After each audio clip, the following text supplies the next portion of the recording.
কিছু বলছেন আপনি? আমাদের সম্পর্কে টানাপোড়েন চলছে ঠিকই, কিন্তু এটা অসুস্থ নয়। আপনার কি মুড সুইং হচ্ছে? বড্ড অসংলগ্ন কথাবার্তা বলছেন আপনি। প্রিমা কন্দনরত কণ্ঠে কঠোরতা মিশিয়ে বলল, একদম যুগোপযোগী সিদ্ধান্ত নিয়েছি। আপনার মতো ক্ষমতাসীন ব্যক্তির সাথে লড়াই করা তো আমার কাম্য নয়। আপনি নামক অন্যের স্বামীটাকে গ্রহণ করার সামর্থ্যও আমার নেই। সুতরাং this is the best decision. আশিয়ান কণ্ঠে আকুতি মিশিয়ে বলল, আমার কৃতকর্মের জন্য আমি অনুতপ্ত। আমার চোখে মুখে লেপ্টে থাকা অসহায়ত্ব আপনার নজর আসছে না? গ্লানির অগ্নিতাপে প্রতিনিয়ত একটু একটু করে ঝলসে যাচ্ছে, অথচ সেই দৃশ্যটা আপনার হৃদয় স্পর্শ করতে পারছে না। আল্লাহর ওয়াস্তে একটু বোঝার চেষ্টা করুন। বিশ্বাস করুন, আমার বলা একটা বর্ণও মিথ্যা নয়। প্রিমা বিছানার চাদর খামচে ধরে চাপা গলায় বলল, আপনার করা অপমান আমার বিবেকের ঘরে মস্ত বড় একটা তালা ঝুলিয়ে দিয়েছে। সুবিচারের সামর্থ্য হারিয়েছে বিধায় অনর্থের পথ বেছে নিয়েছি। আশিয়ান হতবিলম্ব দৃষ্টিতে তাকালো, অতঃপর প্রিমার বারন্ত পেটটার দিকে তাকিয়ে ব্যাকুল কণ্ঠে বলল, আমার বিষয়টা বাদ রাখলাম না হয়, কিন্তু আমাদের সন্তানদের কথাটা অ্যাটলিস্ট চিন্তা করুন। প্রিমা কিছুক্ষণ নিশ্চুপ রইল। এভাবে তর্ক বহু দূর পর্যন্ত যাবে। আশিয়ানকে শেষ একটা সুযোগ দেওয়ার অভিপ্রায়ে প্রিমা ভাঙ্গা কণ্ঠে শুধায়, ভালোবাসেন আমায় আরশিয়ান? আশিয়ান হকচকিয়ে উঠে নিরুত্তর রয়। প্রিমার রাগ সামলাতে না পেরে চেঁচিয়ে বলে, নীরবতার ভাষা খুঁজতে খুঁজতে আমি ক্লান্ত। এবার আক্ষরিক স্বীকারোক্তি চাইছি। ভালোবাসেন আমায়? আশিয়ান ফাঁকা ঢোক গিলে প্রিমার অশ্রুভেজা আখি জোড়ার নির্মেষে তাকিয়ে থেকে স্বল্প স্বরে জবাব দিল। না। জবাবটা শ্রবণেন্দ্রিয়ে পৌঁছাতেই অশ্রু সজল চোখ দুটো ধীর গতিতে বন্ধ করে ফেলল প্রিমা। বুকটা অসহনীয় ব্যথায় নিষ্পৃত হচ্ছে।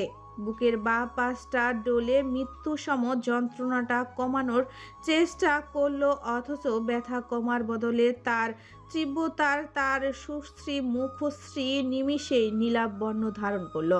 কি আশ্চর্য, সে কি মারা যাচ্ছে? সামান্য একটা স্বীকারোক্তি আদৌ মানুষকে মৃত্যুর দ্বারপ্রান্তে পৌঁছে দিতে পারে? উত্তর মিলল না।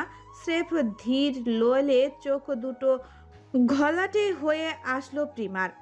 অল্প বিস্তর ভারী হওয়া শরীরটা ছেড়ে দিল নরম গালিচার সফেদ বিছানায়। বন্ধ চোখের কার্নিশ বেয়ে গড়িয়ে পড়ল অক্ষি কোটরে জমাটবদ্ধ আক্ষেপ মিশ্রিত যন্ত্রণা সূচক উষ্ণ নোনা পানি। ঘর জুড়ে নিস্তব্ধতা বিরাজমান। বেডের পাশে থমথমে মুখে দাঁড়িয়ে আছে আশিয়ান। বিছানায় নিস্তেজ ভঙ্গিতে শুয়ে আছে প্রিমা। কোনো প্রকার নড়চড় নেই, কেবল চোখ জোড়া আত খোলা রয়েছে। তার পাশে বসে গম্ভীর মুখে প্রেসার মাপছে ইস্তিরাজ।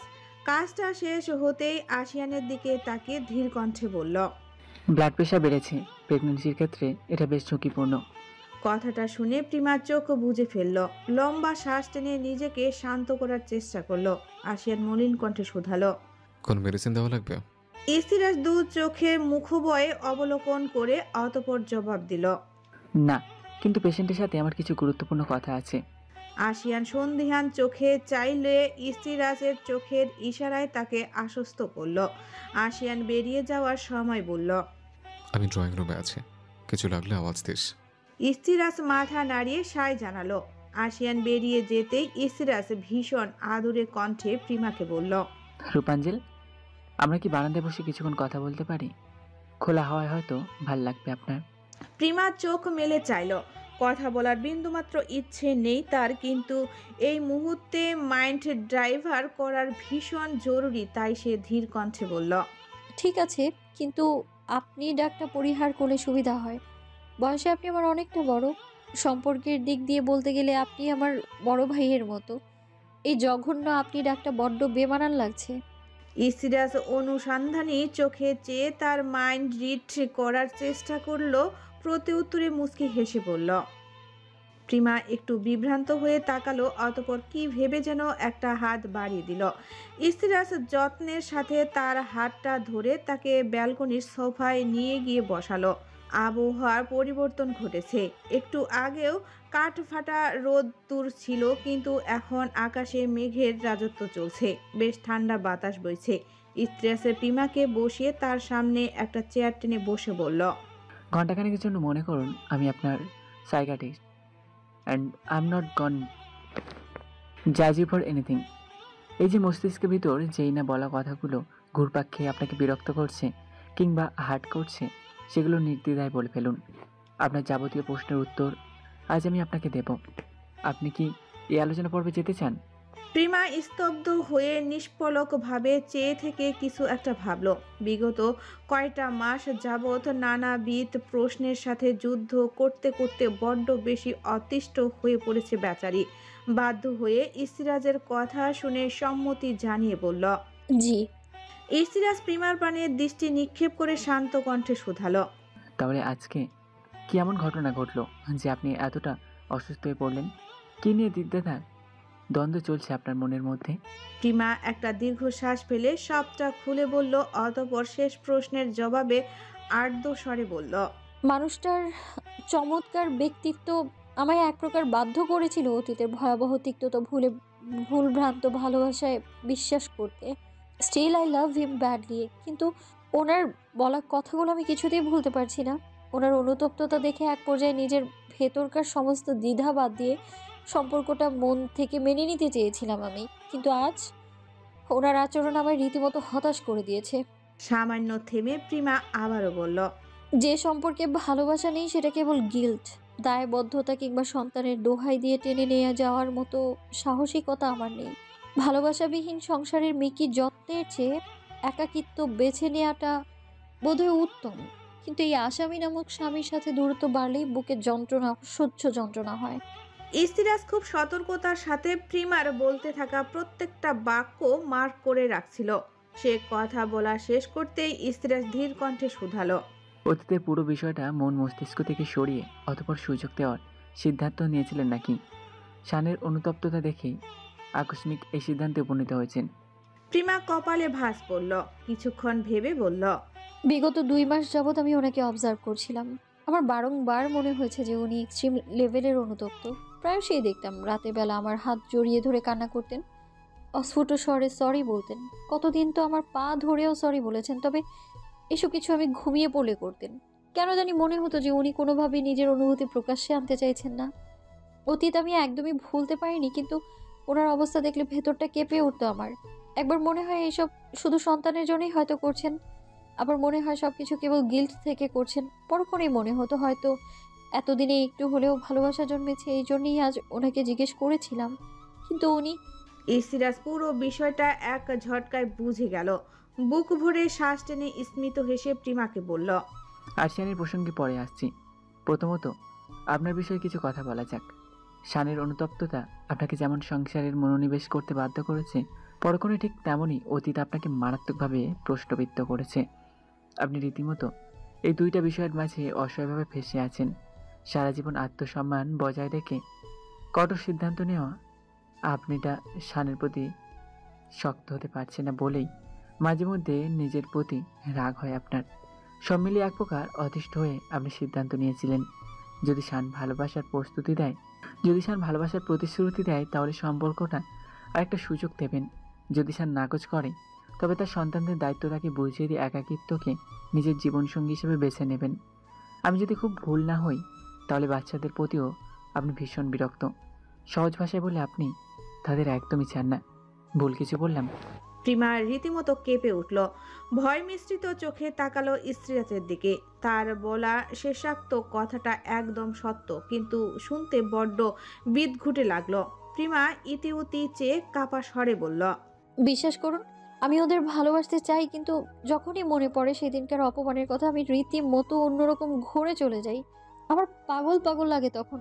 আমি আজীবন সবার কাছে একটু ভালোবাসাই চেয়েছিলাম, কিন্তু কেন যেন সবাই আমায় কেবল করুণা করেছে কিংবা দয়া দেখিয়েছে। আম্মুর কাছেও একটুখানি ভালোবাসার আবদার করেছিলাম, কিন্তু উনি আমার শত প্রচেষ্টা ব্যর্থ প্রমাণ করে ফাঁকি দিয়ে পালালেন। আমি টের পেয়েছিলাম নিজের সর্বোচ্চটা দিয়ে কাউকে আগলে রাখার চেষ্টায় ব্যর্থ হলে কতটা ভয়ানক কষ্ট হয়। এই জন্যই পরবর্তী থেকে নিজেকে কঠোর নিয়মে আবদ্ধ করে নিয়েছি আমি। আমার যেটা লাগবে সেটা যদি সামনের জন না এনশিওর করতে পারে, তবে আমি এফোর্ট দেই না সেখানে। উনি যদি আমাকে ভালোবাসতে নাই পারে, তাহলে এই ভীতিহীন সংসারে আমার অস্তিত্বের পরিচয় কি হবে জানেন? সবাই জানবে আমি ওনার সন্তানের জননী, অথচ কেউ জানবে না এই সন্তানের আমাদের ভালোবাসা নয়, বরং ওনার ভুলবশত। আমি এই ব্যাপারটা মানতেই পারি না, আবার ভুলতেও পারি না। জাস্ট অসহ্য লাগে আমার এগুলো। আমি কিভাবে ওদের ভালোবাসবো বলুন? আপনিও কি আমায় ভুল বুঝবেন? প্রিমার চোখে ভয় মিশ্রিত আকুতি মিশে আছে। সবটা শুনে ইসিরাজ তার চোখের দিকে তাকে স্মিত হেসে নরম গলায় বলল, রূপাঞ্জল, মনে করুন আপনার সামনে আপনার বড় ভাই বসে আছে। তার একমাত্র কনসার্ন আপনার সুস্থতা এবং হ্যাপি লাইফ। আপনি সমস্ত চিন্তা মাথা থেকে ছেড়ে ফেলে মনে যত অযাচিত দুশ্চিন্তা আছে সমস্তটা আমায় বলুন এবং বিশ্বাস রাখুন আপনার বলা একটাও কথা এই ঘরের বাইরে কখনো যাবে না। Well, let's jump into the conversation. প্রিমার অশ্রুসিক্ত চোখ জোড়া অপলক চাহনিতে থমকে গেল ইসিরাজ। মেয়েটা একরাশ কৃতজ্ঞতা নিয়ে তাকিয়ে আছে। এই বাচ্চা মেয়েটার কি ভয়ানক মন মস্তিষ্ক দ্বন্দ্বের ভেতর দিয়ে যাচ্ছে সেটা ভাবতেই বুক কেঁপে উঠল ইসিরাজের। নিজের কথা কাউকে বোঝাতে না পারার মতো অসহায় অনুভূতি দ্বিতীয়টা নেই। নিজেকে সামলে ইসিরাজ পুনরায় বলল, আপনার ভুলটা কোথায় জানেন রূপাঞ্জল? আপনি জোরপূর্বক অতীত ভোলার প্রচেষ্টায় আছেন। এই জন্য বিষয়গুলো আপনার মস্তিষ্কে খুব বাজেভাবে গেঁথে গেছে। আপনি দিনরাত ওভারথিঙ্ক করে অযাচিত ভাবনাগুলোকে সত্য ভেবে বসে আছেন, যেটার সাথে বাস্তবতার সম্পৃক্ততা নেই। প্রিমা প্রশ্নবোধক দৃষ্টি নিক্ষেপ করে শুধালো, সবাই বলে সবটা মেনে নিয়ে অতীত ভুলে যাওয়ার চেষ্টা করা উচিত, অথচ আপনি বলছেন উল্টোটা। আসলে কি করা উচিত? ইস্তিরাজ দীর্ঘ শ্বাস ফেলে সহজ গলায় বলল, ইন্ট্রোভার্ট মানুষেরা ডিপ্রেশনে ভুগে বেশি। কেন জানেন? কারণ সাংঘাতিকভাবে কষ্ট পেলেও তারা রিয়াক্ট করে না, বরং নীরব হয়ে যায়। অনুভূতি চেপে রাখার বিষয় নয়, এই সহজ কথাটা মানুষ বোঝে না। আপনি যত বেশি অনুভূতি দমিয়ে রাখবেন তত বেশি আপনার দম বন্ধ লাগবে। এক পর্যায়ে আপনি ওভার থিঙ্কিং করবেন, শেষ পর্যায়ে আপনি ডিপ্রেসড হবেন, এরপর সব শেষ। মানুষ সব জানতা সমস্যার নয়। সুতরাং কেউ আপনাকে হার্ট করলে পরিস্থিতি বুঝে রিয়াক্ট করুন। সামনের জনকে বোঝান আপনার ব্যাপারটা ভালো লাগেনি। যখন আপনি নিজের ফ্রাস্ট্রেশন বের করে ফেলবেন তখন মন খারাপ থাকলেও মানসিক অশান্তিটা আর থাকবে না। ফেসবুক কিংবা ইনস্টাগ্রাম রিলসে কুল ভাইবের বই প্রকাশ করতে গিয়ে নিজের অনুভূতি, আক্ষেপ, অভিমান মনের মধ্যে দমিয়ে রেখে নীরব হয়ে যেতে অ্যাপ্রিসিয়েট করে, অথচ এটাই একসময় মরণঘাতী রোগের কারণ হয়ে দাঁড়ায়। প্রিমা খুব ভালো মতো রিলেট করতে পারল বিষয়টা। সেদিন যখন আশিয়ান তাকে কথাগুলো বলে তখন মন চাইছিল চিল্লিয়ে প্রতিবাদ করতে, তার বুকে আশ্রে পড়ে অঝোর ধারায় কেঁদে নিজের কষ্টটা হালকা করার অভিপ্রায় জেগেছিল মনে, কিন্তু নিজের কষ্ট প্রকাশ করতে না পারার জড়তা তাকে আটকে দিয়েছিল। প্রিমা অবিশ্বাস্য কণ্ঠে বলল, সত্যি? ইস্তিরাজ তাকে আশ্বস্ত করে বলল, ইয়েস রূপাঞ্জল, আপনার বিষয়ে আর কোনো কথা বলতে চান নাকি আমরা এবার আর্শিয়ান এবং আপনাদের সম্পর্কে বিষয়টার দিকে এগোবো? প্রিমা ফ্লোরের দৃষ্টি নিবদ্ধ করে অসহায় কণ্ঠে শুধালো, এই অসহ্য অনুভূতি থেকে কিভাবে মুক্তি পাওয়া যায়? আমি ওভারথিঙ্ক করতে চাই না। এই দুঃখের সাগরে ভেসে মৃত্যু সম যন্ত্রণা উপভোগ করতে চাই না আমি। শান্তির খোঁজ কোথায় পাবো? কি করলে এই পরিস্থিতি থেকে বেরোতে পারবো আমি? প্রিমার ছটফটানি উপলব্ধি করতে পেরে ইসরাজের বুক ভার হয়। জিভ দ্বারা ঠোঁট ভিজিয়ে শান্ত কণ্ঠে শুধায়, আপনার কি করতে মন চায় রূপাঞ্জল? সব যুক্তিতর্ক, ঠিক ভুল এবং ন্যায় অন্যায়ের দ্বিধা ভুলে আপনার মন ও মস্তিষ্কের ইচ্ছারা কি চায়? প্রিমা শূন্য দৃষ্টি নিক্ষেপ করে শান্ত গলায় বলল, ওনাকে প্রশ্নবিদ্ধ করতে চায় মন। ওনার সন্তানের জননী হওয়া সত্ত্বেও আমি কেন ওনার ভালোবাসা হতে পারলাম না, সেই উত্তরটা চাই আমার। আমি জীবিত থাকা সত্ত্বেও নিজেকে অন্য নারীর স্বামী দাবি করার অপরাধে ওনাকে আজীবন কেবল আমাতে আসক্ত থাকার জন্য ভয়াবহ শাস্তি দিতে মন চায় আমার। আমার প্রাপ্য অধিকারকে উদ্দেশ্য আদায়ের নাম দেওয়ার জন্য আমার সান্নিধ্য পাওয়ার অভিপ্রায় নিদারুণ যন্ত্রণায় তাকে তরপাতে দেখতে চাই আমি। সত্যি বলতে আমার চাহিদার অভাব নেই, সেই সাথে এসব পূরণ হওয়ারও কোনো সম্ভাবনাই নেই। ইস্তিরাজ অভিভূত হয়ে শুনল তার কথাগুলো। লাস্টের কথা শুনে ভ্রু কুঁচকে শুধালো, সম্ভাবনা নেই কেন? প্রিমা তাচ্ছিল্য হেসে বলল, সম্ভাবনা নেই কারণ মানুষটা রিক্ত। প্রথম প্রেম, প্রথম অনুভূতি, প্রথম স্ত্রী তরে নিজের সর্বস্ব লুটিয়ে আমার জন্য কেবল দায়িত্বশীলতা অবশিষ্ট রেখেছে। ইস্তিরাজ শব্দ করে হেসে ফেলল। প্রিমা অবাক চোখে চাইল। ইস্তিরাজ তার চাহনি দেখে নিজেকে সামলে বলল, দুঃখিত, আমি হাসতে চাইনি। তবে আপনার কথা শুনে হাসি চাপিয়েও রাখতে কষ্ট হচ্ছিল। আরশিয়ান আমার নিজের ভাই না, তার সাথে আমার রক্তের সম্পর্ক নেই। ইভেন আমাদের সম্পর্কটাও মাত্র 8 বছরের। তবুও কেন জানি ওর মুখ দেখলে মনের খবর বুঝতে পারি। ওর কথা শুনলেই এক ঝটকায় সমস্যা বুঝে যায়। আমার কাছে আরশিয়ান স্রেফ একটা খোলা বই, যার প্রত্যেকটা অধ্যায়ের সাথে আমি খুব ভালোভাবে পরিচিত। দুনিয়ার সবাইকে ফাঁকি দিতে পারলেও এই রাজের কাছে বান্দা একদম ধরাশায়ী। আপনার প্রশ্নের উত্তর আমার কাছে আছে, তবে সেই পর্বে যাওয়ার আগে একটা ঘটনা শেয়ার করি। আপনি মেন্টালি স্ট্রং থাকলে বলবো, নয়তো পরবর্তীতে আলোচনা হবে এই বিষয়ে। ইসরাজের সাথে কথা বলার পর প্রিমার মনটা একটু স্থির হয়েছে। বুকের উপর চেপে বসা পাথরটা সরেছে। লম্বা শ্বাস ফেলে নিজেকে সামলে শান্ত স্বরে বলল, জি ভাইয়া বলুন, শুনছি আমি। ইস্তিরাজ বুক ভরে শ্বাস টেনে বলতে শুরু করে এক জঘন্য অতীতের বর্ণনা। আরশিয়ান অ্যাভারেজ পর্যায়ে স্টুডেন্ট ছিল। পড়াশোনার প্রতি তার তেমন কোনো আগ্রহ ছিল না, কারণ ছোটবেলা থেকেই তার একমাত্র নেশা ছিল নিজের যোগ্যতায় প্রতিষ্ঠা হওয়া। তার এই মনোভাবটা আরিয়ান চৌধুরী বুঝেছিলেন বলেই শান যখন অনার্স সেকেন্ড ইয়ারে ওঠে তখন তাকে জোরপূর্বক নিজের কোম্পানিতে ইনক্লুড করেন। তিনি চাননি শান অন্য কোথাও নিজের পরিশ্রম কিংবা মেধা ব্যয় করে তাদের প্রতিষ্ঠিত করুক, যথারীতি আরশিয়ান নিজের যোগ্যতা প্রমাণ করে। অশিক্ষিতদের কুকর্ম ফাঁস করে দেওয়ার মূলত আরশিয়ান প্রিমার চাচার টার্গেটে আসে। সময় নিজের মতো পার হয়। আরশিয়ান যখন অনার্স ফাইনাল ইয়ারের স্টুডেন্ট তখন তার পরিচয় হয় নিহারিকার সাথে। তাদের প্রথম দেখা হয় সিলেটে। বেড়াতে গিয়ে ভয়াবহ বন্যার কবলে পড়ে নিহা। অগ্রাসী বন্যায় তার একজন বান্ধবীর নিখোঁজ ছিল। বেচারি আতঙ্কে পুরোপুরি থমকে গিয়েছিল। আরশিয়ানের যখন ত্রাণ নিয়ে উপস্থিত হয় তখন নিহা তাদের সবটা খুলে বলে এবং অনুরোধ করে তার বান্ধবীদের খোঁজ এনে দিতে। আরশিয়ানদের গ্যাংটা ছিল মূলত 7 জনের, তার মধ্যে 4 জন ছেলে এবং 3 জন মেয়ে ছিল। আরশিয়ান ব্যতীত বাকিরা পার্টনার ছিল। বিদায় তারা একসাথেই এসেছিল। নিয়ার কথা শুনে সকলে দুঃখ পায়, তবে আরশিয়ানের মুগ্ধ দৃষ্টি আটকে যায় নিয়ার কোমল আচরণে। মেয়েটা দেখতেও চমৎকার সুন্দরী ছিল। কিছু একটা ভেবে সে নিয়াকে অফার করে তাদের সাথে আসতে। বাড়ির অন্যরা প্রথমে অনুমতি দিতে না চাইলেও নিয়া তার বাসায় জানিয়ে আরশিয়ানদের সাথে বেরিয়ে পড়ে।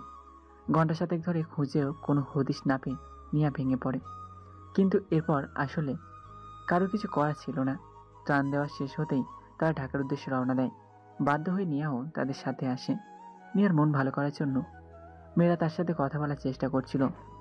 কথায় কথায় তার ভার্সিটির কথা জিজ্ঞাসা করলে আরশিয়ান জানতে পারে নিয়া তার ভার্সিটি ফার্স্ট ইয়ার স্টুডেন্ট। আরশিয়ান ওসব শুনেও নির্বাক থাকে। যথারীতি নিয়াকে নামিয়ে দিয়ে আরশিয়ান বাসায় চলে যায়। এরপর আরও সময় পার হয়। ফাইনাল এক্সামের 1 মাস আগে কিছু গুরুত্বপূর্ণ নোটস কালেক্ট করতে আরশিয়ান ভার্সিটিতে আসে। আচমকা তার এক বন্ধু অসুস্থ হয়ে পড়ায় তাকে মেডিকেল সেন্টার নিলে আরশিয়ান খেয়াল করে পার্শ্ববর্তী বেডে নিয়া অচেতন হয়ে পড়ে আছে এবং তার পাশে 2 জন বান্ধবী দাঁড়িয়ে আছে। নিয়ার শুকনো মুখ আর হাড্ডিসার শরীরের অবস্থা দেখে আরশিয়ান ভীষণ অবাক হয়। কৌতূহল থামাতে না পেরে পাশে দাঁড়ানো মেয়েগুলোকে জিজ্ঞাসা করে নিহার কথা। তারা জানায় খাবারের অনিয়মের ফলে মেয়েটা অসুস্থ হয়ে পড়েছে। শান মাথা ঘামায়নি। সে নিজের কাজ সেরে বেরিয়ে পড়ে। পরদিন অফিস যাওয়ার পথে দেখে রাস্তায় ছোটোখাটো একটা ভিড় জমেছে। সে কৌতূহলবশত এগিয়ে গেলে দেখতে পায় একটা বেঞ্চে বসে নিহা বমি করছে। তাকে ঘিরে দাঁড়িয়ে আছে কতজন মানুষ।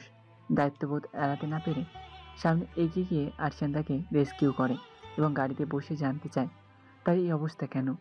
নিয়া শান্ত স্বরে জবাব দেয় তার বাড়ির মানুষজন ভীষণ স্ট্রিক্ট। প্রয়োজনীয় খরচের বাইরে একটা টাকাও দেয় না। বিদায় তাকে টিউশনি পড়াতে হয়। একদিন টিউশনি মিস হয়ে গেলে কেটে নেবে টাকা। বিদায় অসুস্থ শরীরেও তাকে ছুটতে হয়েছিল। আর আরশিয়ান তাকে খাওয়া দাওয়ার বিষয়ে প্রশ্ন করলে নিহা মিনমিন স্বরে জানায় মেসের খাবার সে খেতে পারে না। শান অবাক হয়ে তাকিয়ে বাইরে খাওয়ার কথা বললে নিহা জানায় খরচের জন্য বাসা থেকে খুবই সীমিত টাকা পাঠানো হয়। আরশিয়ান নিশ্চুপ হয়ে যায়। স্বনামধন্য প্রাইভেট ইউনিভার্সিটিতে পড়ানো মেয়ের ভরণপোষণের জন্য উপযুক্ত টাকা পয়সা না দেওয়ায় ব্যাপারটা তাকে ভাবিয়ে তোলে। সে কৌতূহলী হয়ে নিহাকে তার পারিবারিক ব্যাপারে জিজ্ঞাসা করলে জানতে পারে নিহা ওয়াসিত্য পরিবারের সদস্য। সে কিঞ্চিত অবাক হয়। নিহা আরও জানায় তার বাবা মারা যাওয়ার পর তারা এক প্রকার ফরগাছের মতো বেঁচে আছে। আরশিয়ানের ভীষণ মন খারাপ লাগে। সে দোষীকে শাস্তি দিয়েছিল, কিন্তু তার জন্য কিছু নিরাপদ মানুষকে সে ভুগতে হয়েছে। সহমর্মিতা থেকে সে নিয়াকে একটা জবের অফার দেয়। নিয়া বাধ্য মেয়ের মতো কৃতজ্ঞতা জানিয়ে সেটা অ্যাকসেপ্ট করে। নিয়ার জবটা বড্ড সিম্পল ছিল। সে বাসায় বসে অফিসের স্টাফদের কাজকর্ম মনিটর করত এবং দিন শেষে রিপোর্ট আরশিয়ানকে জানাতো। এভাবে আস্তে ধীরে সময় পার হতে থাকে। শান এবং নিয়ার মাঝে একটা বন্ধুত্বপূর্ণ সম্পর্ক গড়ে ওঠে। এর মাঝে ফাইনাল পরীক্ষার জন্য ভার্সিটি কদিন ছুটি দিলে নিয়া তার বাসায় যায়। নিয়ার কাজকর্ম দেখে নাহার তাকে প্রশ্ন করলে নিয়া সরল গলায় সব কিছু খুলে বলে। সবটা শুনে নাহারের চোখ জোড়া খুশিতে চকচক করে ওঠে। তার বুঝতে বাকি থাকে না আরশিয়ান নিয়ার প্রতি দুর্বল। তিনি তৎক্ষণাৎ সবটা আরবিদের বাবাকে জানান।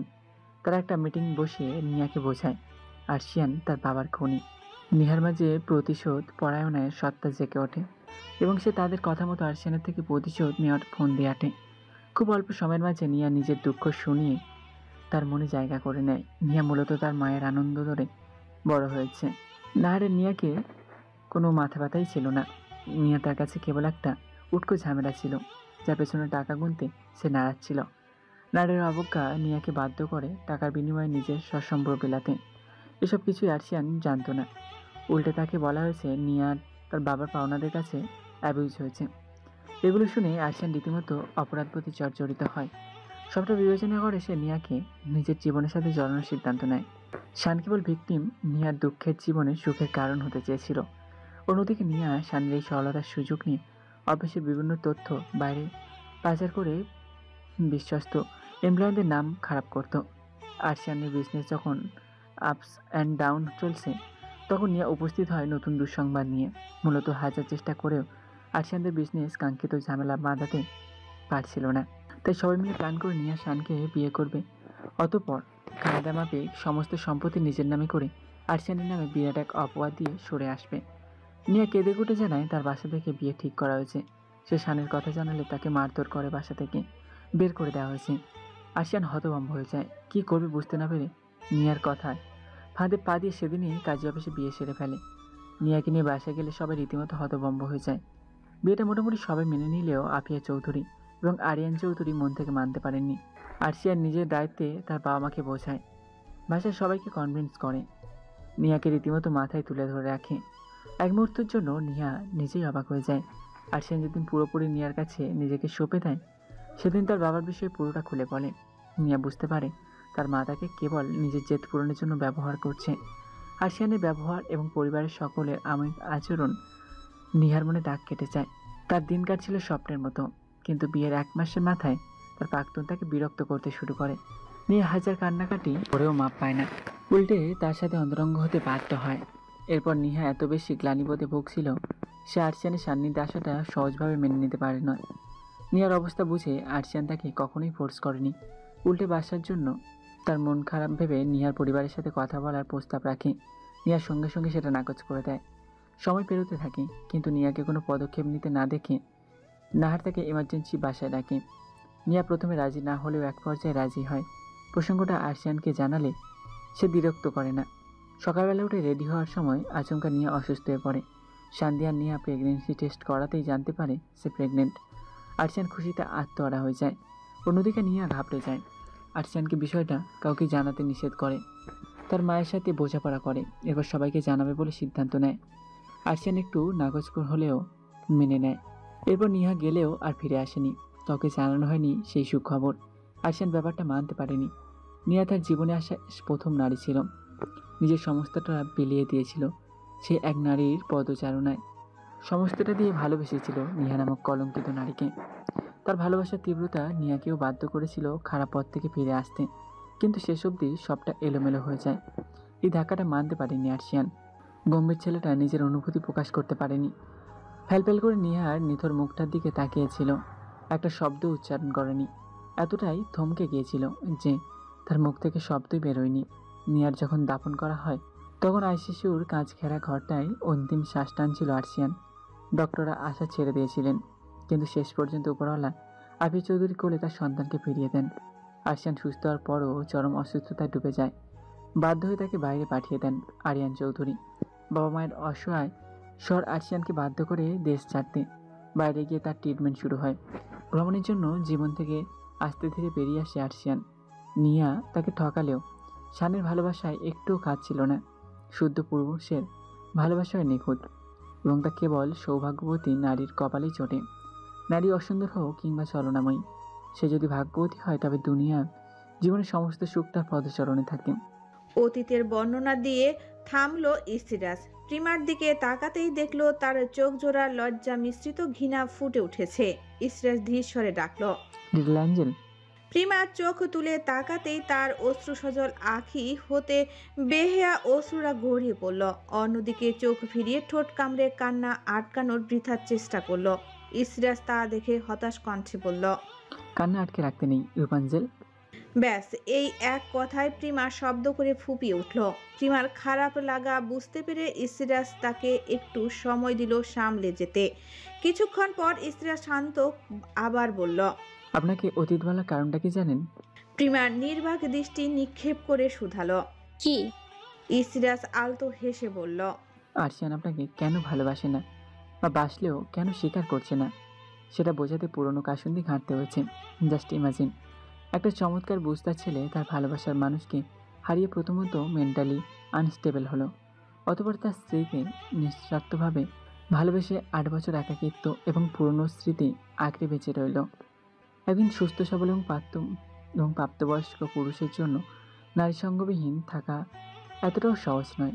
তার ভালোবাসার টানটাও কতটা শক্তপোক্ত হলে সে দ্বিতীয়বার বিবাহ বন্ধনে আবদ্ধ হওয়া সত্ত্বেও তার স্ত্রীর সান্নিধ্য যাওয়া থেকে বিরক্ত থাকে, সেটা নিশ্চয়ই আপনাকে বলে বুঝিয়ে বলতে হবে না।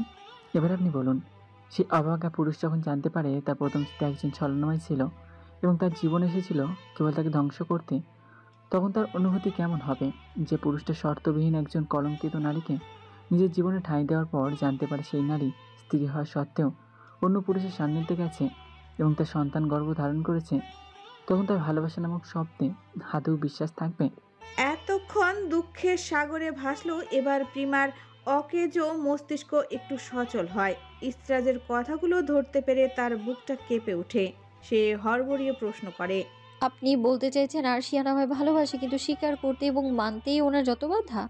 প্রিমার বুদ্ধিমত্তা দেখে ইসরাজের মুখে হাসি ফুটে ওঠে। সে সায় জানিয়ে আমোদে কণ্ঠে বলল, এক্স্যাক্টলি। আপনি নিজেই চিন্তা করুন, বিয়ের পর আরশিয়ানের জন্য আপনি সেটা একটা দায়িত্ব ছিলেন। তার প্রথম দিকের আচরণ সাথে এখনকার আচরণের কোনো মিল আছে? যদি কেবল দায়িত্ব হতেন তাহলে শান আপনাকে স্ত্রী হিসাবে মর্যাদা দিত।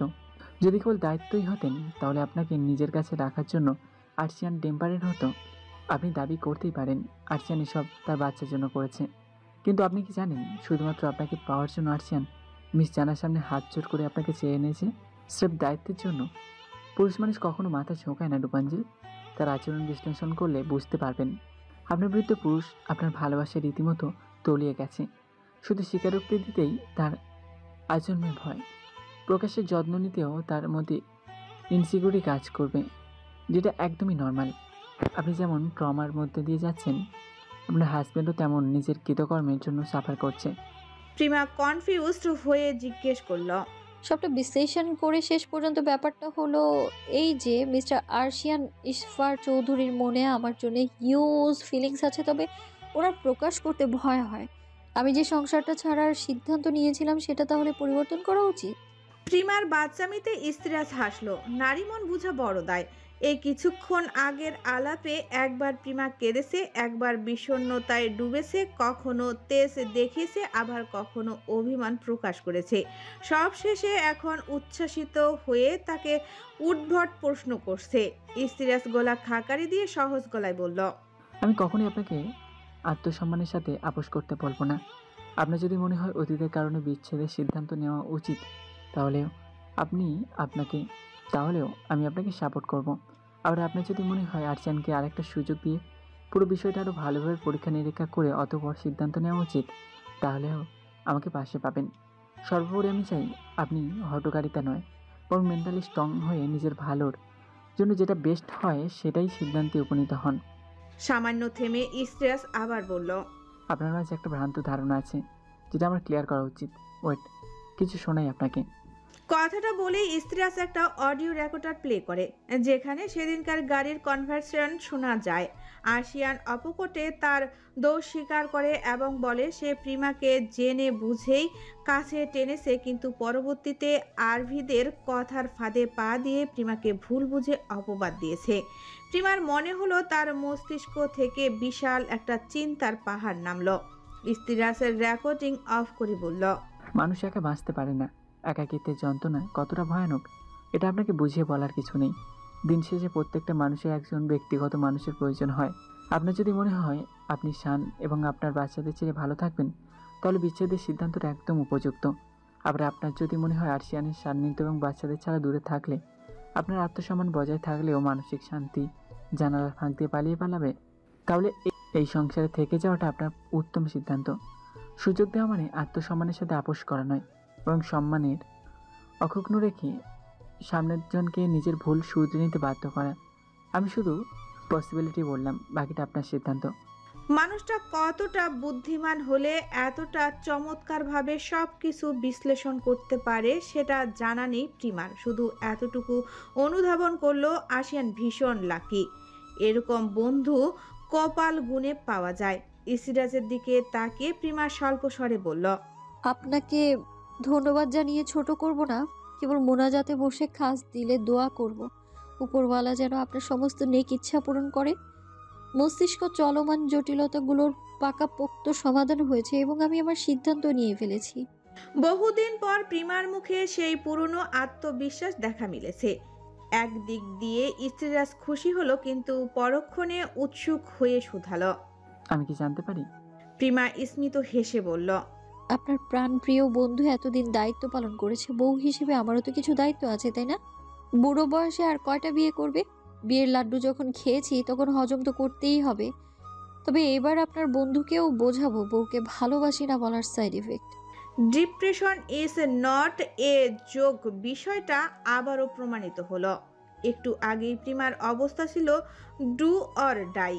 নির্জীব একটা মানুষ ঘণ্টাখানেক কথা বলার মধ্যেই কেমন চলমনে হয়ে উঠেছে সেটা দেখে পুনরায় স্মিত হাসি ফুটে উঠল ইসরাজের মুখে।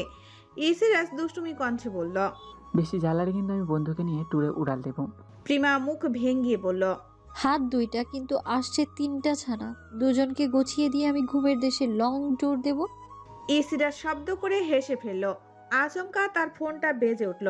গুরুত্বপূর্ণ কল দেখে রিসিভ করতেই ওপাশ থেকে কিছু একটা শুনতেই রাজ রীতিমতো হতভম্ব হয়ে গেল। হাত থেকে ছিটকে ফোনটা পড়ে সাথে সাথে ডিসপ্লে ব্ল্যাক হয়ে গেল। হতভম্ব মুখে প্রিমার দিকে চেয়ে অস্পষ্ট সুরে বলল, sis no more spotted. Drawing রুমে বিশাল সোফায় গা এলিয়ে চোখ বুজে আধশোয়া অবস্থায় বসে আছে আশিয়ান। চিন্তায় অস্থির লাগছে তার। সংসারটা বোধহয় এবার আর বাঁচানো যাবে না। জোরপূর্বক কি সম্পর্ক টেকানো যায়? এমনিতেই অতীতের ঘটনার জন্য প্রিমা তেমন একটা কথা বলে না। আজকের স্বীকারোক্তির পর আদৌ তার মুখ দর্শন করবে কিনা তা নিয়ে যথেষ্ট সন্দিহান আশিয়ান। বুকের ভেতরটা অসহ্য অনুভূতিতে দগ্ধ হচ্ছে। বুক ভরে শ্বাস টেনে বৃষ্টি অনুভূতির আলোড়ন দমানোর চেষ্টা করলো আশিয়ান। মস্তিষ্ক চলমান অযাচিত হাজার ভাবনা। আচমকা ইস্তিরাজকে দৌড়ে বাসা থেকে বেরিয়ে যেতে দেখে আশিয়ান হতভম্ব হয়ে গেল। পেছন থেকে জোরালো কণ্ঠে শুধালো, কোথায় যাচ্ছিস তুই? ইস্তিরাজ পাগল ঘোড়ার ন্যায় ছুটতে ছুটতে গলা উঁচিয়ে বলল, আমার না হওয়ার বউয়ের কাছে যাচ্ছি দোস্ত। ইসরাজের বলা বাকি কথাগুলো হাওয়ায় মিলিয়ে গেল। আশিয়ান অবাক হলো। কিছুক্ষণ অহেতুক দোনমনো করে নিজেও ঘরের দিকে এগোলো। ভেতরে ঢুকে দেখলো প্রিমা বারান্দায় বসে আছে। হাওয়ার তোড়ে তার কেশ রাশি এলোমেলো ভাবে উঠছে। আশিয়ান শান্ত চোখে কিছুক্ষণ তাকে অবলোকন করে ফাঁকা ঢোক দিল। সাহস করে প্রিমার সামনে দাঁড়িয়ে গলা খাকারি দিতেই প্রিমা চোখ তুলে তার দিকে তাকালো। আশিয়ান আমতা আমতা করে বলল, প্রচুর বাতাস বইছে, ঠান্ডা লেগে যেতে পারে। ঘরে চলে আসলে হয় না? প্রিমা জ্বলন্ত দৃষ্টিতে তাকালো। আশিয়ান ভরকে গিয়ে বলল, অনেকক্ষণ যাবৎ বসে আছেন, তাই বললাম আর কি। প্রিমা কাট কাট গলায় বলল, আমি হেঁটে যেতে পারবো না। আশিয়ান কপালে ভাঁজ ফেলে আমতা আমতা করে শুধালো। আমি কোলে করে নিয়ে যাব? প্রিমার কেন জানি আচমকা প্রচন্ড মেজাজ খারাপ হলো। আশিয়ান কি ছোট বাচ্চা নাকি? তাকে হাতে কলমে সব শিখিয়ে দিতে হবে? একটু সময় নিয়ে উঠে দাঁড়িয়ে আশিয়ানের সামনে গিয়ে দাঁতে দাঁত চেপে প্রিমা বলল, বাজারে গিয়ে ইমিডিয়েটলি ফাদার্স হরলিক্স কিনে আনেন। কিনে আনার পর রোজ 3 বেলা নিয়ম করে খাবেন, ঠিক আছে? আশিয়ান বিভ্রান্ত হয়ে গম্ভীর মুখে শুধালো। আপনি কি আমায় অপমান করলেন? প্রিমা মেকি রাগ দেখিয়ে হিসিয়ে বলল, একদমই নয়। সতীনের জামাইকে অপমান করার সাহস আছে নাকি আমার? আমি তো কেবল আপনার বুদ্ধিহীন মস্তিষ্কের জন্য উপযুক্ত মেডিসিন সাজেস্ট করলাম। পছন্দ হয়নি? কথাটুকু বলেই হনহনিয়ে ভেতরে ঢুকলো প্রিমা। শান কিছুক্ষণ অবাক চোখে তাকিয়ে থেকে মনে মনে ভাবল, রাজের সাইকোলজি ক্লাসের পরপরই আমার ওয়াইফের ম্যাটারে সমস্যা দেখা দিল কেন? আবহাওয়া বেশ খারাপ, বাহিরে ঝড়ো হাওয়া বইছে। প্রিমা ব্যালকনিতে উকি দিয়ে দেখলো আশিয়ান রেলিং ধরে দাঁড়িয়ে আছে। প্রিমা দৃশ্যটা দেখে ভেংসি কেটে মনে মনে বলল, বিচ্ছেদের বিরহে চোখ মুখ শুকিয়ে আমসি হয়ে আছে, তবু বেটার ভাব যায় না। বউকে ভালোবাসে না মানে? তার 3 বাচ্চার আম্মাকে ভালো না বেশে বান্দা যাবেটা কোথায়? আমিও দেখব। প্রথম ফ্লোরের সিঁড়ি ভেঙে অবশেষে লিফটের সামনে এসে দাঁড়ালো ইসরাজ। ঝটপট নেমে আসার দরুন সে হাঁপাচ্ছে। শরীর বেয়ে নির্গত হচ্ছে স্বেচ্ছদ জল, কিন্তু সেসবের দিকে তার কোনো ধ্যান নেই। মস্তিষ্কে চলছে কাউকে আসন্ন ঝড়ঝাপটা থেকে আগলে নেওয়ার চিন্তা।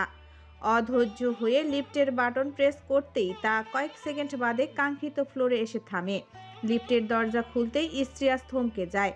ভেতরে জড়সড় হয়ে লিফটের দেওয়াল আঁকড়ে ফারজানা দাঁড়িয়ে আছে। বেচারিকে ভীষণ বিধ্বস্ত দেখাচ্ছে। জোরে জোরে শ্বাস টানার ফলস্বরূপ বুকটা হাঁপড়ের ন্যায় ওঠানামা করছে।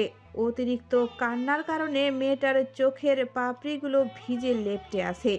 এহেন অসহনীয় দৃশ্য ইসরাজের সহ্য হলো না। সে একটু এগিয়ে গিয়ে খুব সাবধানে ফারজানার হাতের কবজি ধরে তাকে লিফট থেকে বের করলো। মেয়েটা যেন একটা ঘোরের মাঝে আছে। ইসরাজ ধীর স্বরে ডাকে, মিস জানা, আর ওকে? খুব বেশি খারাপ লাগছে? ফারজানা প্রতি উত্তর করে না, কেবল অশ্রু ভেজা চোখে ইসরাজের দিকে তাকায়। এতেই যেন রাজের কলিজা ছিঁড়ে আসে। জিভ দ্বারা ঠোঁট ভিজিয়ে রাজ পুনরায় শুধায়, বাসার চাবি কোথায়? ফারজানা কোনো মতে তার হ্যান্ডব্যাগের দিকে নির্দেশ করে।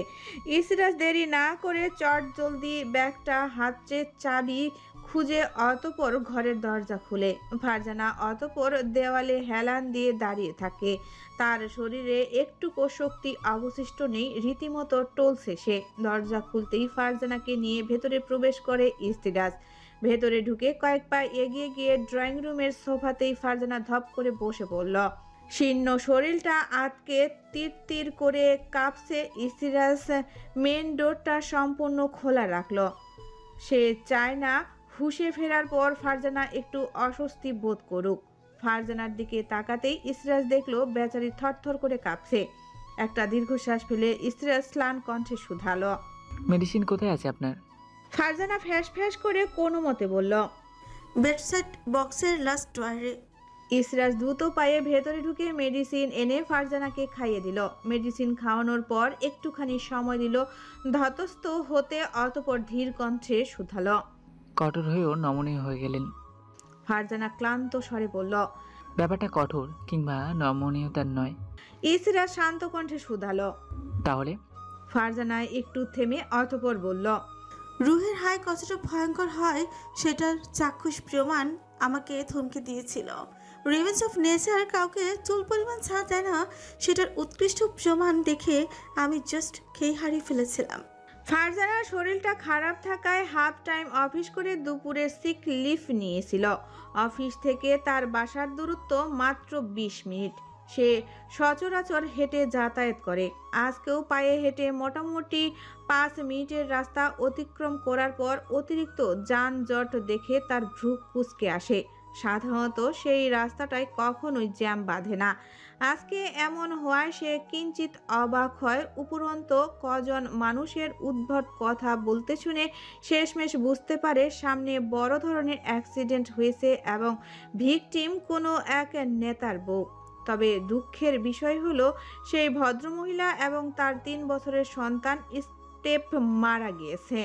ফারজানা যথেষ্ট শক্তপোক্ত মানুষ, সেসবে তার তেমন একটা ভয় করে না। কৌতূহলবশত সামনে এগোতেই তার কানে বাজে বহুল পরিচিত এক পুরুষালী কণ্ঠের আর্তনাদ।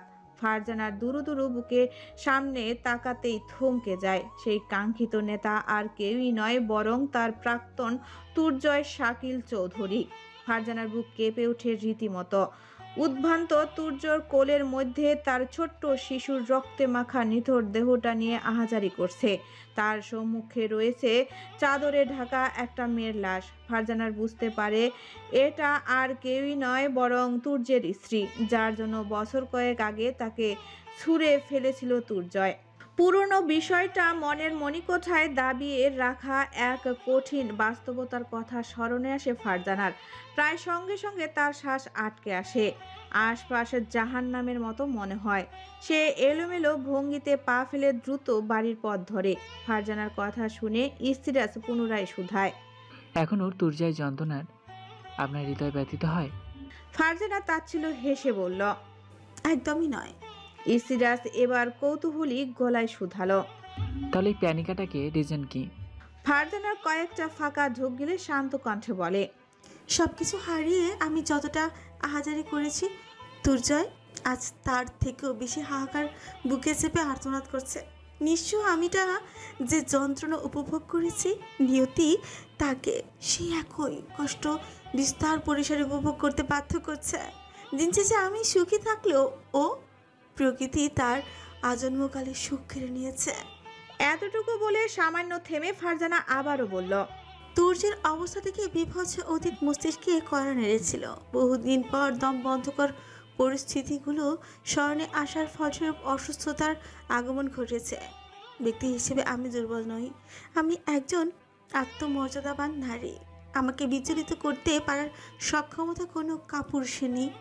ইস্তিরাজ মুগ্ধ হয়ে চেয়ে রইল ফারজানার জ্বলন্ত চোখের দিকে। অতঃপর ধীর স্বরে বলল।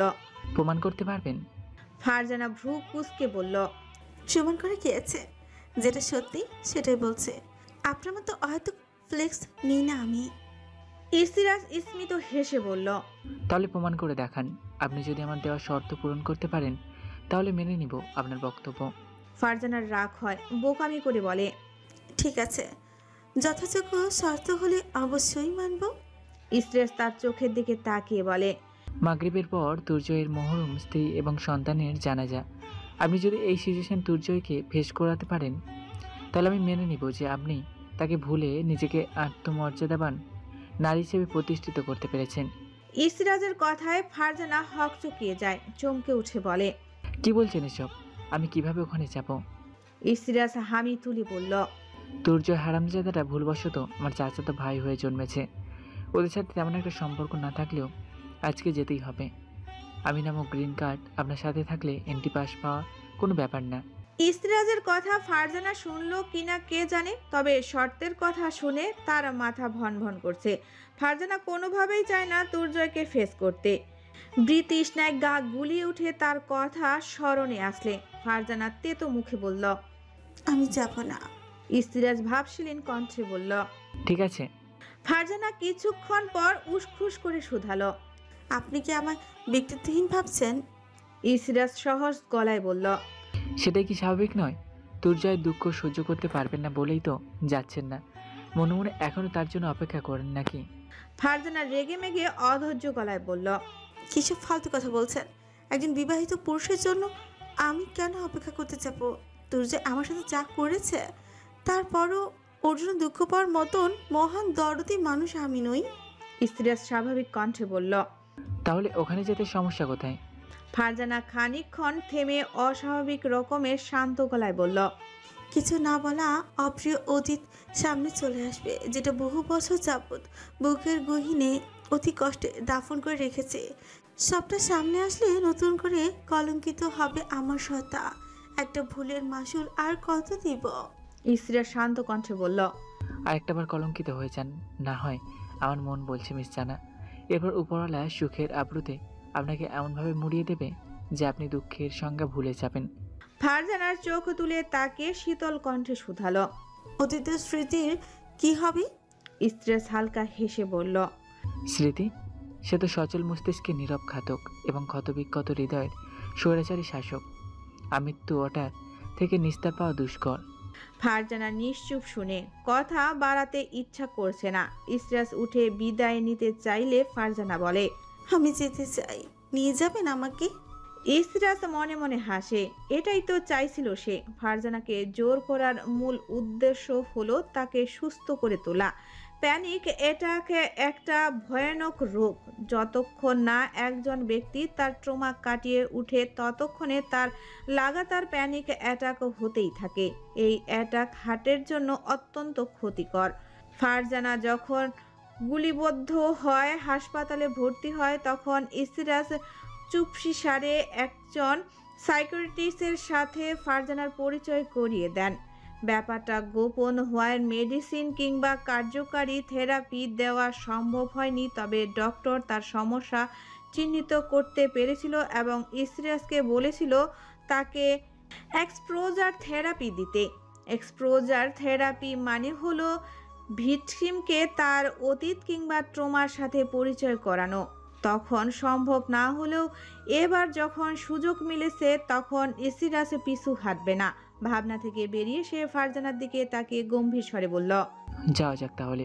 আলিশান ডুপ্লেক্স বাড়ির গেট পেরিয়ে ইসরাজের গাড়ি ভেতরে প্রবেশ করতেই ফারজানার হৃদস্পন্দনের গতি বৃদ্ধি পায়। ইসরাজ তার বিচলিত মুখ দেখে স্টারিং ঘুরিয়ে পার্কিং এরিয়ার দিকে যেতে যেতে বলল, রিল্যাক্স, আমি আছি না। কেউ আপনাকে প্রশ্ন করার সাহসটা পর্যন্ত পাবে না। আমি পরিচয় এনাফ আপনাকে সেফ অ্যান্ড সিকিউর রাখার জন্য। ডোন্ট ওয়ারি, ওকে। ফারজানা মাথা নাড়িয়ে সায় জানায়। সাহস করে চলে আসলেও এখন তার সবকিছু অসহ্য লাগছে। ইসরাজ কিছু একটা ভেবে ফারজানাকে বলল, বাসার কারোর সাথে অহেতুক আলাপে যাওয়ার দরকার নেই। আমি জানাজায় গেলে আপনাকে আমার রুমে দিয়ে আসবো। কেউ নক করলে দরজা খোলার দরকার নেই। আমি চাইলে একটা শর্ট ন্যাপ নিতে পারেন। আমি জলদি চলে আসবো, কেমন? ফারজানা আতঙ্কিত চোখে তাকিয়ে বলে, আপনি যাবেন না প্লিজ? আমার দম বন্ধ লাগছে, মনে হচ্ছে আমি মরে যাব। ইসরাজ ফারজানার দিকে সামান্য ঝুঁকে ধীর স্বরে বলে ওঠে, আমি বাঁচিয়ে নেব আপনাকে। বৈধ অনুমতি থাকলে অবশ্য বাঁচানোর প্রক্রিয়াটাও বর্ণনা করতাম। ফারজানা সিটকে সরে এসে অস্পষ্ট সুরে বলে, আল্লাহ বাঁচাইছে, ভাগ্যিস বৈধ অনুমতি নেই। ইসরাজ ঠোঁট কামড়ে হেসে গাড়ি পার্ক করে এসে ফারজানাকে নিয়ে বাড়ির ভেতরে যায়। ভেতরে প্রবেশ করতেই আগরবাতির কড়া গন্ধে ফারজানার দম বন্ধ হয়ে আসে। বিশাল রাজকীয় ড্রয়িং রুমের সর্বত্রে শোকের মাতোয়ারা বিরাজমান। কান্নার চাপা গুঞ্জন শোনা যাচ্ছে সর্বত্র। ফারজানা ইসরাজের বাহু খামচে ধরে। ইসরাজ ক্ষুরধার দৃষ্টিতে তার অবস্থা পরোক্ষ করে ড্রয়িং রুমের মাঝামাঝিতে রাখা দুটো লাশের খাটিয়ার দিকে টেনে নিয়ে যেতে লাগলো। ফারজানা হাত টেনে ধরে বলে, জীবন্ত কবরস্থ হওয়ার মতো যন্ত্রণা আমি সহ্য করতে পারবো না। দোহাই লাগে আল্লাহর, আমাকে ওখানে নিবেন না, আমি মরেই যাব না হলে। ফারজানা ভুলভাল বকছে। ইসরাজ দেখলো এসি চলা সত্ত্বেও বেচারি দরদর করে ঘামছে। লাশের দিকে নেওয়ার পরিকল্পনাটা স্থগিত করলো রাজ। ফারজানাকে ড্রয়িং রুমের রাজকীয় সোফায় বসিয়ে এক গ্লাস ঠান্ডা পানির ব্যবস্থা করতে ছুটল। সবাই লাশের দিকটায় ব্যস্ত থাকায় প্রথমে ইসরাজের উপস্থিতি কেউ টের পায়নি, কিন্তু পরবর্তীতে তাকে দেখে সকলে রীতিমতো চমকে ওঠে। প্রায় 17 বছর পর বাপের ভিটায় পা পড়ল ছেলেটার। অভিমান কি তবে কমেছে? ভুলছে অতীত? উত্তর জানে না কেউই, তবে সকলেই ছুটে আসলেন তার কাছে। ইসরাজ ভাবশীল ভঙ্গিতে সবার আদর ভালোবাসা গ্রহণ করে হাতের পানির গ্লাসটা সোফায় বসে থাকা ফারজানার দিকে এগিয়ে দিল। তাহার এহেন কাণ্ডে এবার সকলের নজর এসে স্থির হয় ফারজানার পানে। কেউ কিছু বলার আগে রাজ গম্ভীর কণ্ঠে বলে, সিসমাই উঠবে ওয়াইফ, কোনো প্রকার প্রশ্ন পর্বে যাওয়ার অনুমতি নেই। এই টপিক এখানে ক্লোজ। এবার আসি মেন টপিকে। তোমাদের বৌমা মরেছে বলে আসেনি। মেয়েটা আমার মামাতো বোন বলেই দায়িত্ববোধের খাতিরে উপস্থিত হয়েছি। মরা বাড়িতে এসেছি, কিছুক্ষণ থেকে আবার চলে যাব। এমন কোনো অযাচিত কাণ্ড করো না যাতে চৌধুরী বাড়ির প্রত্যেকটা কিটের জীবন প্রদীপ নেভাতে আমাকে বাধ্য হতে হয়। ইউ গাইস নোজ ওয়েল আমি কে এবং আমি কি করতে পারি। ইসরাজের এহেন ঠান্ডা গলায় হুমকিতে সবাই জমে গেল। ফারজানার উপর যে কয়টা কৌতূহলী দৃষ্টি ছিল সব কয়টা নিমিষেই সরে গেল। হুট করে ফারজানার আর্তনাদ করে উঠল। ইসরাজ তড়িৎ গতিতে তার দিকে তাকিয়ে শুধালো, কি হয়েছে? ফারজানা ব্যথাটা হজম করে বলল, নিচে বোধহয় কাজ জাতীয় কিছু ছিল, পা সরাতে গিয়ে বেঁধে গেছে। ইসরাজের কপালের রক ফুলে উঠে রীতিমতো। সে হাঁটু ভেঙে ফারজানার পাশে বসে তার পা হাতের উপর নিয়ে বাকিদের উদ্দেশ্যে চিল্লিয়ে বলে, চৌধুরবাড়ি কালো টাকার পাহাড়ে ধস নেমেছে নাকি? স্ট্যান্ডার্ড মানের স্যালারি দিয়ে কজন ভালো মনের গৃহপরিচারিকা টাকার সামর্থ্য হারিয়েছে? লাইভলেস পাবলিক কোথাকার। ইসরাজের রাগ দেখে সকলে চুপসে গেছে।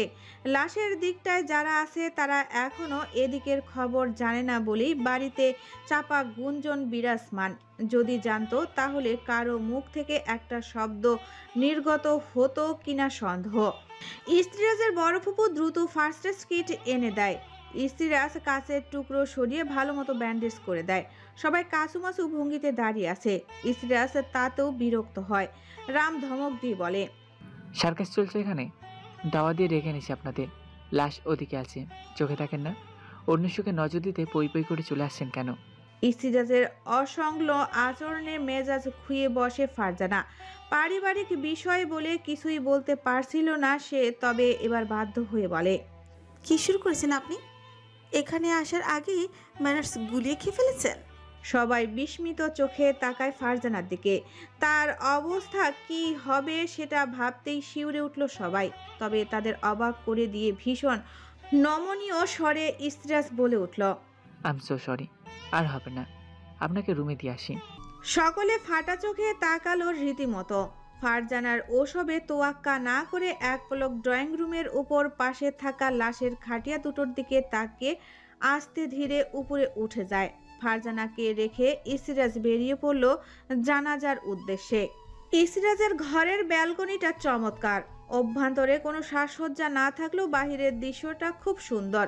নিচে থাকা সুবিশাল বাগান এবং সুইমিং পুলের ইনফিনিট ভিউ দেখে ফারজানার অস্থির মনটা শান্ত হয়ে এলো।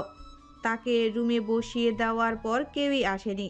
ফারজানা নিজেও বের হয়নি। প্রায় ঘন্টা তিনেক পেরিয়েছে, কিন্তু ইসরাজ এখনো আসেনি। ফারজানা সিদ্ধান্ত নিয়েছে একবার ইসরাজ আসলেই তারা বেরিয়ে পড়বে। এখানে এসে বহুত বড় সাহসিকতার পরিচয় দিয়ে দিয়েছে, আর কিছুই প্রমাণ করতে চাইছে না সে। আপন ভাবনায় ব্যস্ত ফারজানা ভ্রম কাটল এক পুরুষালী কণ্ঠের কড়া প্রশ্নের ফলে। ফারজানা তড়িৎ গতিতে সাইডে তাকিয়ে দেখল তার সামনে দাঁড়িয়ে আছে তার সবচেয়ে অপ্রিয় অতীত, তার প্রাক্তন তুর্জয় শাকিল চৌধুরী।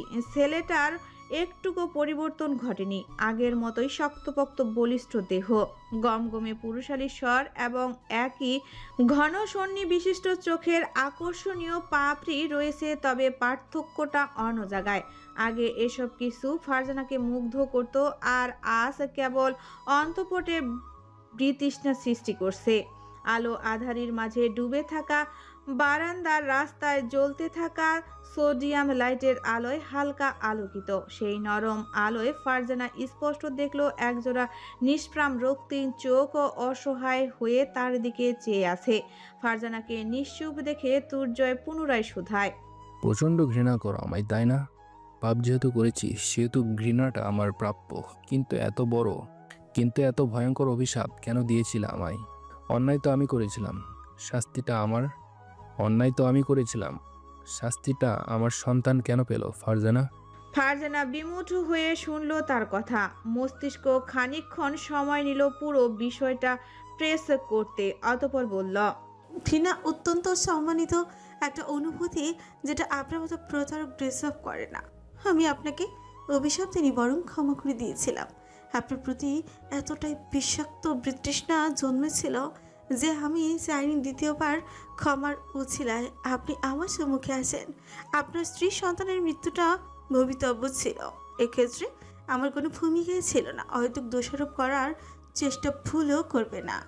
তুর্জয় দেখল ফারজানার জ্বলন্ত চোখ কি ভীষণ বিতৃষ্ণা নিয়ে তাকিয়ে আছে, সেটা টের পেতেই তার কলিজা মোচড় দিয়ে উঠল। মেয়েটার মাঝে কিশোরী সুলভ আচরণগুলো বিদ্যমান নেই, উল্টো গম্ভীর ভর করেছে। ফারজানার কথার বিপরীতে তুর্জয় পুনরায় বলে উঠল, আমার দৃঢ় বিশ্বাস তোমার রুহের হাই আমার ধ্বংসের একমাত্র কারণ। দোষটা আমি করেছিলাম, অভিশাপটা না হয় আমায় দিতে। আমার নিষ্পাপ স্ত্রী সন্তানের কি দোষ ছিল বলো? তোমার আক্ষেপ, অভিমান ও দীর্ঘশ্বাস আমার সর্বনাশের মূল, সেটা অস্বীকার করতে পারবা? ফারজানার কি হলো কে জানে, আচমকা এগিয়ে এসে সপাটে চপেটাঘাত বসালো তুর্যের গালে, অতপর আঙ্গুল উঁচিয়ে দাঁতে দাঁত চেপে বলল, কি ভাবিস নিজেকে তুই মহাপুরুষ? তোর তো পুরুষ হওয়ারই যোগ্যতা নাই। তুই ভাবলে কিভাবে যে তোর মতো পুরুষের জন্য আমার রূহ কষ্ট পাবে? অত যোগ্যতা তুই অর্জন করতে পারিসনি। তবে এটা খাঁটি সত্য যে কারো রূহের হায়, আক্ষেপ, অভিমান তোর ধ্বংসের মূল কারণ। তার অস্তিত্ব পৃথিবীতে ভূমিষ্ঠর আগে বিলীন হয়ে গেছে। খুব সম্ভবত জানতে পেরেছিল কারো ক্ষণিকের আবেগ, কয়েক মুহূর্তের মোহ এবং অবৈধ পাপের ফসল সে, এজন্য মুখ ফিরিয়ে নিয়েছিল এবং আমাকে বাঁচিয়ে দিয়েছিল আরেকটা কলঙ্কের হাত থেকে। ফারজানার চোখ মুখে ফুটে উঠেছে ব্যথাতুর ব্যর্থতার অভিব্যক্তি। চুল খামচে ধরে ফোপাচ্ছে বেচারি। এদিকে তুর্জয় কথাগুলো শুনে হতভম্ব হয়ে শুধায়, তুমি প্রেগনেন্ট ছিলে? আমার সন্তান তোমার গর্ভে ছিল, আমাকে জানানো হয়নি কেন ব্যাপারটা? এখন কোথায় সে? নাকি মেরে ফেলেছো ওকে? ফারজানা কন্দনরত সুরে চেঁচিয়ে উঠে বলে, অভিনেতা হিসেবে শীর্ষ পদক দেওয়া উচিত তোকে। কি বলেছিলি মনে নেই? সম্পর্ক ছিন্ন করে সমস্ত যোগাযোগ বন্ধ করে হানিমুনে ব্যস্ত পাবলিক এতদিনে নিজের মৃত সন্তানের অস্তিত্ব নিয়ে ব্লেম করছে আমাকে। তোকে জুতার মালা পরালে জুতার ওই লজ্জা পেয়ে যাবে, তবু তোর মতো বেহায়া এবং অবিবেচক জীবনে শুধরাবে না। খানিকক্ষণ থেমে জোরে সোরে শ্বাস টানলো ফারজানা। ক্রমশ দম বন্ধ হয়ে আসছে তার। কি নিদারুণ যন্ত্রণার, বুকটা নিষ্পেষ হচ্ছে তার বর্ণনাতীত।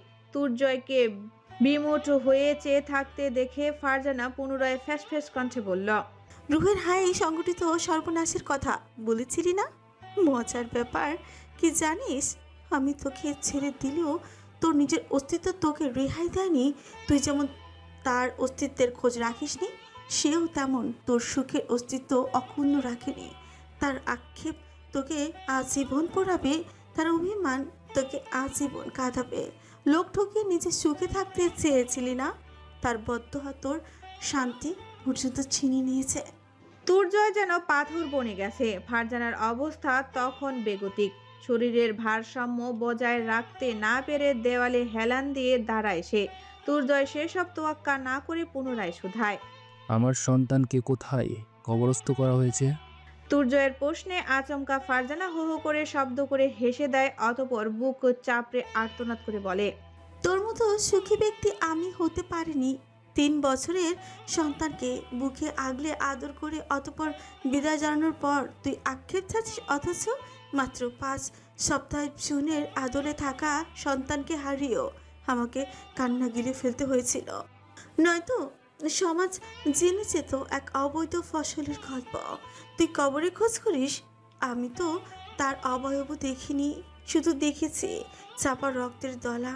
শেষবার তাকে আঁকড়ে ধরে একটু মমতা মিশ্রিত আদর দিতেও সক্ষম হইনি। একদম চুপিসারে এসেছিল এবং অজান্তেই চলে গিয়েছে। সামান্য থেমে ফারজানা পুনরায় হাঁপানো স্বরে বলে ওঠে, নির্দোষ আর দোষী ফতুয়া দিচ্ছিলি না? আমি তোকে বলি শোন, এই নিষ্ঠুর পৃথিবীতে কেবল পাপীরাই অক্ষত থাকে, আর পাপীদের পাপের ছায়ার অনলে দগ্ধ হয়ে নির্দোষেরা পুড়ে মরে। যেমন পাপ করেছি আমি, অথচ খেসারত গুনছে আমার ছায়াতলে অতলে থাকা ওই অজানা অস্তিত্বটা। ঠিক তেমনি লোক ঠকিয়েছিস তুই, কিন্তু আল্লাহ কেড়ে নিয়েছে তোর স্ত্রী সন্তানের জীবনটা। ফারজানা আর নিজের ওপর কন্ট্রোল রাখতে পারল না। গলবলিয়ে বমি করে বসলো ফ্লোরে। ইসরাজ এতক্ষণ ঘরে বসে যাবতীয় আলোচনা শুনছিল। ফারজানার বমির আওয়াজ শুনে ভ্রম থেকে বেরিয়ে দৌড়ে বারান্দায় গিয়ে ফারজানাকে আগলে নেয়। ফারজানার একটুকু ভারসাম্য বজায় রাখতে পারে না। ইসরাজও না পারতেই তাকে নিয়ে ফ্লোরে বসে পড়ে। ফারজানা থরথর করে কাঁপছে, থেমে থেমে ঝাঁকুনি দিয়ে উঠছে তার শরীর। অযাচিত কত শত কথা অস্পষ্ট সুরে বলছে, তবে রাত সেসব পাত্তা না দিয়ে ওর মাথাটা বুকে চেপে ধরে ধীর গলায় বলল, রাগ, অভিমান, আক্ষেপ, আফসোস যা ছিল সব ঝেড়ে ফেলেছেন। এবার শান্ত হন, চোখ মেলে দেখেন আপনি কোথায় আছেন। এখানে অবস্থান করলে কোনো বিপদ আপনাকে ছুঁতে পারবে না। একটুখানি স্বাভাবিক হওয়ার চেষ্টা করেন, নয়তো আমি বেসামাল হয়ে যাব। আপনাকে কষ্ট দেওয়া প্রত্যেকটা কারণকে নিমেষেই অস্তিত্বহীন করে ফেলব। আপনি কি তাই চান? ফারজানা খামচে ধরে আটকালো ইসরাজকে। এতক্ষণ দাঁড়িয়ে এসব দেখলেও শেষমেশ দুর্জয় প্রস্থান করে। ফারজানা তখনও অচেতন অবস্থায় লেপ্টে ছিল ইসরাজের বুকে। ফারজানার গালে হাত রেখে ইসরাজ বারংবার তাকে ডেকে যাচ্ছিল। আচমকা তার হাতের আঠালো জাতীয় উষ্ণ তরলের মতো কিছু একটা আসে। হাতটা চোখের সামনে ধরতেই দেখে টকটকে লাল তাজা রক্ত। ইসরাজ হতভম্ব হয়ে ফারজানার পালস চেক করতেই কিছুটা স্বস্তি অনুভব করে। অতিরিক্ত মানসিক চাপে পড়লে নাক কিংবা মুখ থেকে রক্ত নির্গত হওয়াটা স্বাভাবিক। ইসরাজ লম্বা একটা শ্বাস ফেলে ফারজানাকে আলতো করে ডেকে বলে, সব কষ্ট আজ এই পাপিষ্ট মহলে দাপন করে দেন। এরপর থেকে এই সুন্দর মুখটার কেবল সুমিষ্ট হাসি দেখতে চাই, এবং হাসির পিছনেই কারণটা কেবল আমিই হতে চাই। একটু বেশি ভদ্রলোকের ভূমিকা পালন করে ফেলেছি, এবার আসল ফর্মে ব্যাক করতে হবে। আমার আপকামিং বাচ্চারা টিকিটের অপেক্ষমান। That's why I have to be a little অসভ্য man. Please don't mind miss জানা।